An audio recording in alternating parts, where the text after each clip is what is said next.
मेरे सामने दो इंतहाएं हैं। एक तरफ मुख्तलिफ ममालिक के मजबूर और बेकस अफराद अच्छे रोजगार की तलाश के लिए जिंदगी भर की जमा पूंजी लौटाकर सुहाने ख्वाब सजाए पुरखतर सफर पर रवाना हुए और समंदर की आगोश में जा पहुंचे।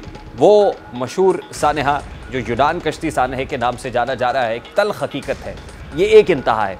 दूसरी तरफ आबदोज टाइटन के साथ सफर पर रवाना होने वालों के पास मालो दौलत की इतनी रेल पेल थी कि वो लाखों डॉलर्स देकर ऐसी मशीन में सवार हो गए जिसने आज तक अपना कोई भी मिशन मुकम्मल नहीं किया। पैसे की फरावानी और मुहिम जोई ने उन्हें इस कदर जो है वो मजबूर कर दिया, इस कदर मजबूर किया कि उन्होंने सफ़र पर जाने से पहले खुद अपने मौत के परवाने पर दस्तखत किए और पैसों के एवज अपनी मौत की टिकट बुक करा ली। इस सफ़र में 2 पाकिस्तानी नयाद बाप बेटा भी शामिल हैं। इस आबदोज में टोटल 5 लोग सवार हैं और सभी के सभी अमीर तरीन अफराद हैं। 5 अरकान में से 2 पाकिस्तानी नयाद मुसाफिर शहजादा दाऊद और उनके बेटे सुलेमान भी इसमें मौजूद हैं और इनके अलावा एक बरतानवी अरबपति और आबदोज के पायलट समेत एक तकनीकी माहिर आबदोज में मौजूद हैं। ताज़ा तरीन सूरत हाल यह है कि इस आबदोज में सफ़र करने वालों के बच जाने के इम्कानात 1% से भी कम रह गए हैं और इस वक्त लापता होने वाली आबदोज की तलाश अब ज़्यादा शिद्दत इख्तियार कर गई है, क्योंकि इमदादी इदारों को खदशा है कि टाइटन में ऑक्सीजन की सप्लाई मुमकिना तौर पर ख़त्म हो गई होगी।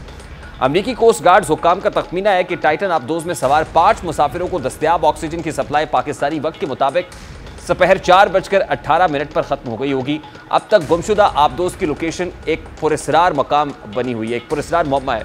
हालांकि नए जहाज़ भी इसे तलाश करने की मुहिम में शामिल हो गए हैं, मगर हुक्काम का यह भी कहना है कि अगरचे रवानगी के वक्त टाइटन में ऑक्सीजन की सप्लाई 96 घंटों की थी, मगर इस हवाले से यकीन से कुछ कहना मुश्किल है।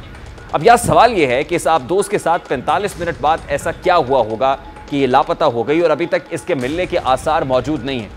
एक अंदाज़ा है कि टाइटन नामी आबदोज की पावर ख़त्म हो गई होगी और इसके अंदर हिफाजती निज़ाम होगा जो उसे सतह पर वापस आने में मदद करेगा, लेकिन अब तक वो वापस नहीं आई है। इसीलिए इम्कान रद्द नहीं किया जा सकता कि इस आबदोज को पावर फेलियर का सामना करना पड़ा होगा, पावर फेलियर हुआ होगा और यह आबदोज समुद्र में गर्क हो गई होगी। दूसरा तस्वुर यह है कि आबदोज की पावर ख़त्म तो हो गई होगी और वो समुद्र की तह में भी जा सकती है। ये ज़्यादा मुश्किल नतीजा होगा।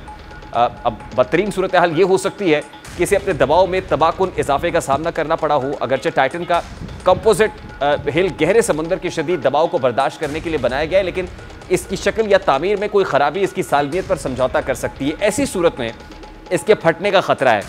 और एक और इम्कान तो ये भी है कि आबदोज में आग लगी हो, जैसे कि बिजली की शॉर्ट सर्किट से होती है। इस बरक़ी निज़ाम के इससे मुतासर होता है जो आबदोज के नेविगेशन और कंट्रोल के लिए इस्तेमाल किया जा सकता है। ये पानी के अंदर बंद माहौल में आग लगने का एक तबाकुन वाक़या और मुमकिन तौर पर अमले और मुसाफिरों को नाकारा भी बना सकता है। अब इस टाइटन नामी आबदोज में सफ़र करने के लिए इन अमीर तरीन लोगों ने $2.5 लाख फ़ीकस दिए।